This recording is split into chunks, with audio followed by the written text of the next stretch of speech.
देखिए, वो कोई विरोध नहीं हुआ। वो किसान हैं और वो भटके हुए लोग हैं। वो कुछ भी किसी भी प्रकार से कर सकते हैं और वो विशेष तौर पर अगर देखा जाए तो कांग्रेस प्रयाजित लोग हैं जो इस तरह के एक सिस्टम को बिगाड़ना चाहते हैं। उनको ये पता है कि जीत हमारे किसी लेखे में नहीं है। हरियाणा के अंदर हम 11 की 11 सीटें लूज कर चुके हैं, 10 ये लोकसभा की और 1 विधानसभा की।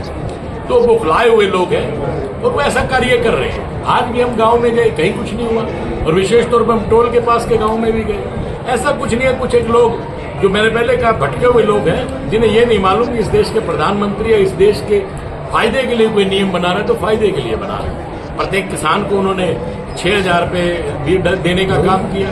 बहुत से लोग ये कहते हैं कि ये 6,000 रुपये की राशि कुछ नहीं, वो उनके कहने का तरीके। इससे पूर्व मेरी सरकारों ने तो एक पैसा भी किसानों को देने का काम नहीं किया। पीछे किसानों को अगर मुआवजा दिया गया पूर्व की सरकारों में 1 रुपया, 5 रुपया, 20-20 रुपए के भी चेक गए, लेकिन अब आप देख सकते हो किस प्रकार से किसानों को मुआवजा मिला है और किसान इससे संतुष्ट है। और ये लोग किसान नहीं है, ये लोग तो प्रयाजित लोग हैं जो इस प्रकार का हड़कंप को मचाने का चेष्टा कर रहे हैं। जी बडोली जी, कांग्रेस विपक्ष जो ये बोलता है कि भाई भाजपा जो है बाबाओं की सरकार है, तो आप इसके बारे में क्या कहना चाहते हैं? ये भारतीय जनता पार्टी बाबाओं का सम्मान करती है, संतों का सम्मान करती है, सनातन धर्म का सम्मान करती है, ईसाई धर्म का भी करती है, मुस्लिम धर्म का भी करती है। देश में जितने भी, भारत में जितने भी धर्म के लोग रहते हैं सभी का सम्मान करते हैं और सम्मान करना चाहिए। ये हमारे देश की संस्कृति है, हमारे देश का संस्कार है और यही सनातन धर्म ने इस दुनिया को शिक्षा देने का काम किया है कि सभी धर्मों का सम्मान करना चाहिए, सभी का सम्मान करना चाहिए। और ये संस्कार है, ये हमारा जीवन पद्धति है, हिंदू की जीवन पद्धति है जो हम सबका संस्कार है।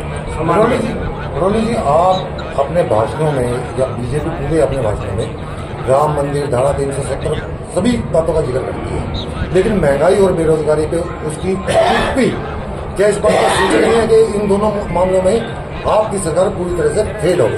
हमने 2014 में जो संकल्प पत्र जारी किया था, 2019 में किया था, अक्सर से उसका पालन किया, उसको पूरा किया। और 2014 के बाद देश में नए रोजगार के अवसर पैदा करना, ये हमारी सरकार की नीति है, ये हमारी सरकार की सोच है।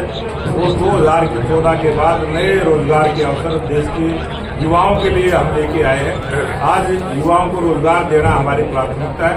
हमने बेरोजगारी को कम किया है। आप अपने आंकड़े भी देखिए, पिछली सरकारों के काम भी देखिए।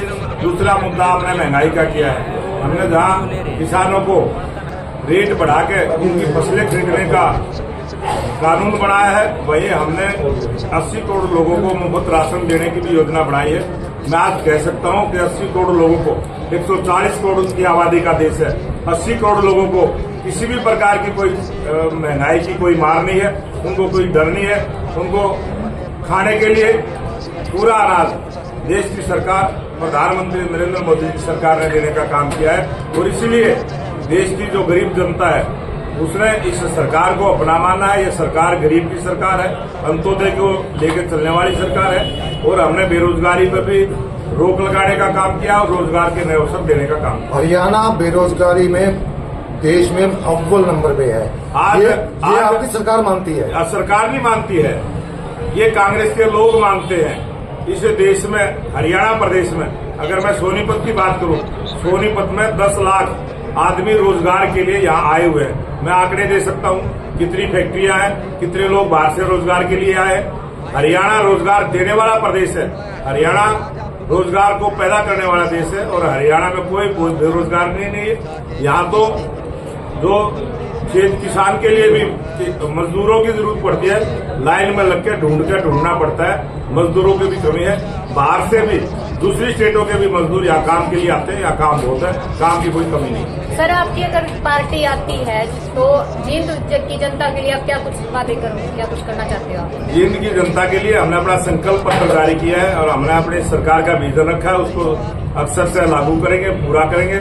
और जींद की जनता, मैं पूरे हरियाणा प्रदेश की जनता की बात करूंगा, ये लोकसभा का चुनाव है। पूरे देश की जनता की बात करूंगा, ये पूरे देश का चुनाव है। पूरे देश की जनता जिस प्रकार का भी जो हमने संकल्प पत्र तैयार किया है उसमें भी जनता के सुझाव लिए हैं। जनता ने जिस प्रकार की मांग की है उसी प्रकार का हमने अपना संकल्प पत्र जारी किया और उसको हम पूरी तरह से लागू करेंगे। बड़ौली जी आप मान लो आपकी बीजेपी की तीसरी बार सरकार आ जाती है, बीजेपी सरकार मान लो क्या सरकार आई हम पत्रकार तो यही सवाल करेंगे ना भी आ जाती है, तीसरी बार भी आपकी सरकार आती है। एक सेकंड, मेरा सवाल ये नहीं है, पत्रकार हूँ मैं, एक सेकंड।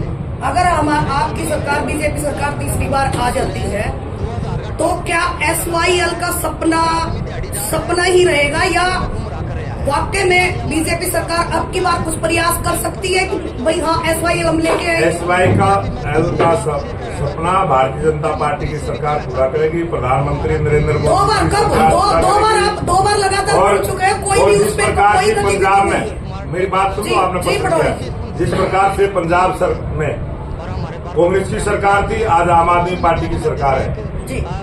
अगर वो किसानों को समझाने में कामयाब होते तो SYL का पानी अब तक आ चुका होता और देश के प्रधानमंत्री नरेंद्र मोदी जी SYL का पानी लेके आएंगे, 100% आएंगे। हम भले ही दूसरे रास्ते से लेके आएंगे, हरियाणा के खेत को SYL का पानी देने का काम करेंगे। हर देश को पानी, ये हमारी सरकार का वायदा है। बड़ौली जी आप बीजेपी मोदी का ये पूरा देश परिवार है, ये पूरा भारत 140 करोड़ जनता ये मोदी का परिवार है और हमारे देश के दुनिया के सबसे सर्वश्रेष्ठ नेता नरेंद्र मोदी जी हैं।